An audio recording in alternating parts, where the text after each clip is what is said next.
Hello friends, welcome back. இன்றைக்கி நம்ம பார்க்க போகிற வீடியோ வந்து ஒரு ரெக்வஸ்டட் வீடியோ தான் ஃப்ரெண்ட்ஸ். நான் ஆல்ரெடி வந்து கிச்சன் கிளீனிங் வீடியோ வந்து போட்டிருந்தேன். ஸோ அதை பார்த்துட்டு சப்ஸ்கிரைப் ஒருத்தவங்க வந்து இந்த கிளாஸ் ஆயில் பாட்டில் இருக்கு இல்லைங்களா, இது வந்து எப்படி வந்து க்ளீன் பண்ணுறது அப்படிங்கிறத காமிங்கன்னு ரெக்வஸ்ட் பண்ணி கேட்டிருந்தாங்க. ஸோ அதுக்கான ஒரு வீடியோவை தான் இன்றைக்கி நம்ம பார்க்க போகிறோம். ஸோ வாங்க இந்த பாட்டிலை எப்படி க்ளீன் பண்ணுறது அப்படிங்கிறத வீடியோவை பார்த்து தெரிஞ்சுக்கலாம். ஸோ ஃப்ரெண்ட்ஸ், இந்த கிளாஸ் ஆயில் பாட்டிலில் பார்த்தீங்கன்னா மேலே வந்து நம்மளுக்கு இந்த ரப்பர் தான் வந்து கொடுத்துருப்பாங்க. ஸோ இதை வந்து நம்ம தனியாக தான் நம்ம க்ளீன் பண்ண போகிறோம். ஸோ அதனால் அதை தனியாக கழட்டி எடுத்துக்குவோம். ஸோ ஏன்னா இன்றைக்கி நம்ம வந்து இந்த கிளாஸ் பாட்டில்ஸ் எல்லாத்தையுமே வந்து சுடுதண்ணி வச்சு தான் நம்ம க்ளீன் பண்ண போகிறோம். பொதுவாகவே நம்ம ஆயில் கண்டெய்னர்ஸ் எதுவாக இருந்தாலும் சரி, அதாவது நம்ம கிளாஸில் பயன்படுத்தினாலும் சரி, அதாவது சில்வரில் யூஸ் பண்ணாலும் சரி, அதை க்ளீன் பண்ணுறதுக்கு இதுக்குள்ளே ரொம்ப ஈஸியான ஒரு மெத்தட் அப்படின்னு பார்த்தீங்கன்னா நம்ம சுடுதண்ணி ஊற்றி க்ளீன் பண்ணுறது தான் ஃப்ரெண்ட்ஸ். அப்போ தான் வந்து அதில் இருக்கக்கூடிய எண்ணெய் பிசுக்கு எல்லாமே சுத்தமாக எடுத்துருந்துடும். ஈவன் நம்ம ஏதாவது நெய் ஊற்றி வச்சிருக்கக்கூடிய பாத்திரமாக இருந்தால் கூட அதையுமே வந்து நம்ம சுடுதண்ணி ஊற்றி க்ளீன் பண்ணும்போது நல்லா பளிச்சுன்னு போயிடும். ஸோ அதே மெத்தட் தான் இன்றைக்கி நம்ம இதுக்கும் நம்ம ஃபாலோ பண்ணுறோம். ஆனால் இதில் மேலே இருக்கக்கூடிய இந்த ரப்பர் வந்து நம்ம வந்து சுடுதண்ணி ஊற்றி க்ளீன் பண்ண முடியாது. ஏன்னா ரப்பருங்கிறனால அந்த ஸ்மெல் வந்து வரும். அதே மாதிரி நம்ம அடிக்கடி சுடுதண்ணியில் போட்டோம்னா இது சீக்கிரமாக வந்து லூஸ் ஆயிரும். அப்போ நம்ம சரியாக பயன்படுத்த முடியாது. அதனால் இந்த மேலே இருக்கக்கூடிய மூடியை வந்து நம்ம தனியாக கழட்டிட்டு அதை வந்து பச்சை தண்ணியில் தான் நம்ம கழுவ போகிறோம். ஸோ இந்த நாப் இது எல்லாமே வந்து ஒரு தனியாக ஒரு பவுலில் போட்டுட்டு நம்ம கொஞ்சமாக அதில் தண்ணியை சேர்த்துக்கலாம். இப்போ நான் இப்போ எடுத்துருக்கிறது பார்த்திங்கன்னா சாதாரண பச்சை தண்ணி தான் எடுத்திருக்கேன். இதில் நம்ம போட்டு ஊற வச்சாலே போதும். ஒரு 10 நிமிஷம் போல் இருந்துன்னா அந்த எண்ணெய் பிசுக்கு எல்லாமே வெளியே வந்துடும். அடுத்து இந்த தண்ணியில் நம்ம வழக்கமாக பாத்திரம் தேய்க்கிறதுக்காக பயன்படுத்தக்கூடிய விம் லிக்விட் இருக்கு இல்லைங்களா, ஸோ அதை வந்து கொஞ்சமாக சேர்த்துக்கலாம். இதை போட்டுட்டு நல்லா மிக்ஸ் பண்ணி விட்டுருங்க. உள்ளே இருக்கக்கூடிய அந்த எண்ணெய் பிசுக்கு இது எல்லாமே நல்லா எடுத்துகிட்டு வந்துடும். ஸோ இது அப்படியே ஒரு 5 நிமிஷம் போல் ஊறட்டும். அடுத்து நம்ம இப்போது பாட்டிலை வந்து க்ளீன் பண்ணலாம். ஸோ அதுக்கு இங்கே பார்த்தீங்கன்னா நான் ஆல்ரெடி வந்து சுடுதண்ணி வந்து ரெடி பண்ணி வச்சுருக்கேன். ஸோ ரொம்ப கொதிக்கணும் அப்படிங்கிற அவசியம் கிடையாது. லைட்டாக நம்ம கை பொறுக்கிற அளவுக்கான சூடு இருந்தாலே போதும். ஸோ அதிகமான சூடும் தேவையில்லை. ஸோ இப்போ பார்த்தீங்கன்னா கை வச்சு நம்ம யூஸ் பண்ணுற அளவுக்கு இருக்குது. ஸோ சுடுதண்ணியை பாட்டிலில் ஊற்றுறதுக்கு முன்னாடி இதில் எல்லாத்தையுமே கொஞ்சமாக வந்து நம்ம பாத்திரம் கழுவுறதுக்காக பயன்படுத்தக்கூடிய விம் லிக்விட் இருக்கு இல்லைங்களா, அதுவே வந்து கொஞ்சம் எல்லா பாட்டிலையுமே சேர்த்துக்கலாம். ஸோ இப்போ இதோடையே நம்ம அந்த சுடுதண்ணியை ஊற்றும் போது நம்ம உள்ளே வந்து ஏதோ ப்ரஷ் வச்சுலாம் தேய்க்கணும் அப்படிங்கிற அவசியம் கிடையாது. எல்லா எண்ணெய் பிசுக்கு எல்லாமே சுத்தமாக வெளியே எடுத்துகிட்டு வந்துடும். அடுத்து இது கூடவே நம்ம கொஞ்சம் கல்லுப்பும் சேர்த்துக்கலாம். ஸோ தேவையான அளவுக்கு இதில் வந்து கல்லுப்பை போட்டுக்கோங்க. ஸோ நீங்கள் கல்லுப்பை உள்ளே போட்டுட்டு குளுக்கும்போது உள்ளே இருக்கக்கூடிய அந்த கசடு ஏதாவது ஒட்டி இருந்தாலுமே அதையும் சுத்தமாக எடுத்துரும்.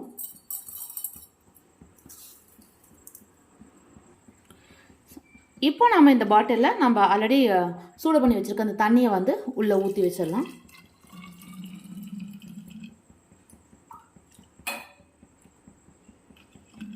ஸோ உங்களுக்கு இப்படி டேரெக்டாக ஊற்றுறதுக்கு கஷ்டமாக இருந்தால் நீங்கள் ஃபனல் கூட யூஸ் பண்ணிக்கலாம். அதில் வச்சு நம்ம ஊற்றும் போது கொஞ்சம் ஈஸியாக இருக்கும். ஸோ சுடுதண்ணி நீங்கள் ஊற்றி வைக்கும் போதே பார்த்தீங்கன்னா அதில் உள்ள இருக்கக்கூடிய அந்த எண்ணெய் பிசுக்கு எல்லாமே வந்து மேலே வந்து ஒரு லேயர் மாதிரி ஃபார்ம் ஆயிரும்.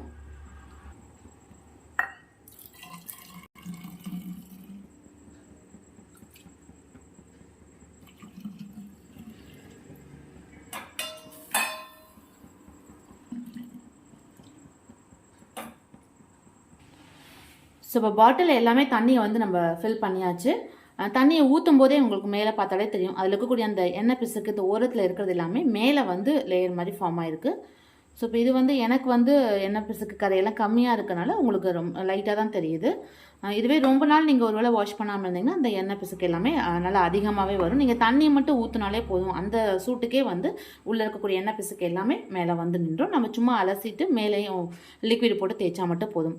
ஒரு 5 நிமிஷம் போல் இது அப்படியே ஊறட்டும். நம்ம அதுக்குள்ளேயும் நம்ம ஆல்ரெடி தண்ணியில் போட்டு வச்சுருக்கக்கூடிய அந்த நாவையும் வந்து க்ளீன் பண்ணி எடுத்துக்கலாம். ஸோ இந்த மூடியை வந்து நம்ம தேய்க்கிறதுக்கு நார்மலாக நம்ம ஸ்க்ரப்பரே வந்து பயன்படுத்திக்கலாம் ஃப்ரெண்ட்ஸ்.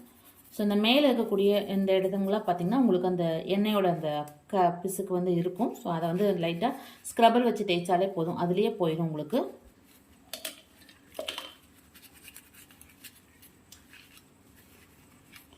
நம்ம ஆல்ரெடி நம்ம இதை ஊற வச்சுருக்கனால உங்களுக்கு எண்ணெய் பிசுக்கு வந்து அதிகமாக இருக்காது. நம்ம ஈஸியாக தேய்ச்சி எடுத்துக்கலாம். ஸோ அவ்வளோதான். இதிலே பார்த்திங்கன்னா உங்களுக்கு எண்ணெய் பிசுக்கு எல்லாமே வந்துருச்சு. ஸோ இப்போ இந்த மூடியெல்லாம் வந்து நம்ம கழுவி எடுத்துக்கலாம். ஸோ கழுவும் போது பார்த்தீங்கன்னா இந்த மாதிரி பைப்பை தலைகீழாக வச்சு நீங்கள் அலசுங்க. தண்ணி வந்து இந்த இது வழியாக வெளியே வர மாதிரி பண்ணோம்னா உள்ளே இருக்கக்கூடிய அந்த எண்ணெய் பிசுக்கும் எல்லாமே வெளியே வந்துடும். நம்மளோட கேப் எல்லாமே நல்லா பளிச்சுன்னு க்ளீன் ஆயிடுச்சு. எந்த ஒரு எண்ணெய் பிசுக்கும் இல்லை. அடுத்து இப்போ நம்ம பாட்டிலையும் வந்து க்ளீன் பண்ணி எடுத்துக்கலாம். ஸோ 5 நிமிஷம் போல் நம்ம தண்ணியை ஊற வச்சதுனால அந்த எண்ணெய் பிசுக்கு எல்லாமே மேலேயே எடுத்துகிட்டு வந்துச்சு. இப்போ உங்களுக்கு பார்த்தாலே தெரியும். ஸோ இந்த மேலே இருக்க தண்ணியை கொஞ்சமாக நம்ம கீழே கொட்டிட்டு லைட்டாக நம்ம குளிக்க எடுத்துக்கலாம். ஸோ உள்ளுக்குள்ளே இன்னும் ஏதாவது கொஞ்சம் நமக்கு அந்த எண்ணெய் பிசுக்கெல்லாம் இருந்தாலும் அதையும் எடுத்துடும்.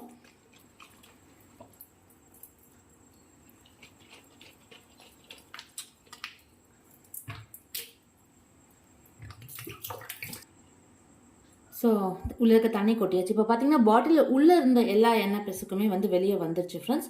இப்போ நம்ம அடுத்து மேலே வந்து லைட்டாக லிக்விட் போட்டு நம்ம தேய்ச்சி எடுத்துக்கலாம். இல்லை இங்கே இருக்கக்கூடிய அந்த எண்ணெய் பிசுக்கும் இந்த பிசுப்பு தன்மைலாம் இருக்கும் இல்லைங்களா, ஸோ அதையும் வந்து நம்ம லைட்டாக ஸ்க்ரப்பர் வச்சு தேய்ச்சிக்கலாம்.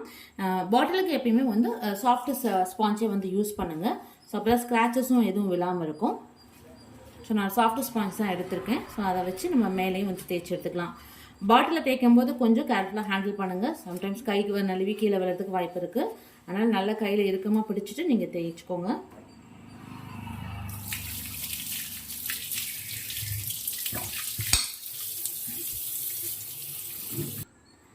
ஸோ அவ்வளோதான் ஃப்ரெண்ட்ஸ். பாட்டில் பாருங்கள் நல்லா பளிச்சுன்னு க்ளீன் ஆயிடுச்சு. நீங்கள் வந்து ஒரு 15 நாளைக்கு ஒரு டைம் வந்து பாட்டிலில் க்ளீன் பண்ணும்போதே உங்களுக்கு அதிகப்படியான அந்த எண்ணெய் பிசுக்கு எதுவுமே வந்து உள்ளே போய் ஃபார்ம் ஆகாது. அதனால் இந்த மாதிரி சுடுதண்ணி ஊற்றி நீங்கள் உப்பு போட்டு க்ளீன் பண்ணும்போது ஈஸியாக க்ளீன் பண்ணி எடுத்துக்கலாம். உள்ளே வந்து எதுவும் ப்ரஷ்லாம் வச்சு தேய்க்கணுங்கிற அவசியம்லாம் கிடையாது. உங்களுக்கு க்ளீன் பண்ணுறதுக்கும் ரொம்ப ஈஸியாக இருக்கும். ஃப்ரெண்ட்ஸ், இன்றைக்கி பார்த்த இந்த வீடியோ கண்டிப்பாக உங்களுக்கு யூஸ்ஃபுல்லாக இருந்திருக்கும்னு நினைக்கிறேன். ஸோ நீங்களும் இனி உங்கள் வீட்டில் இருக்கக்கூடிய கிளாஸ் பாட்டில் இந்த மெத்தடில் ஈஸியாக க்ளீன் பண்ணி பாருங்கள். ஸோ இந்த வீடியோ உங்களுக்கு பிடிச்சுன்னா மறக்காமல் லைக் பண்ணுங்கள், ஷேர் பண்ணுங்கள். மீண்டும் அடுத்த நல்ல ஒரு யூஸ்ஃபுல்லான வீடியோட உங்களை வந்து சந்திக்கிறேன். நன்றி.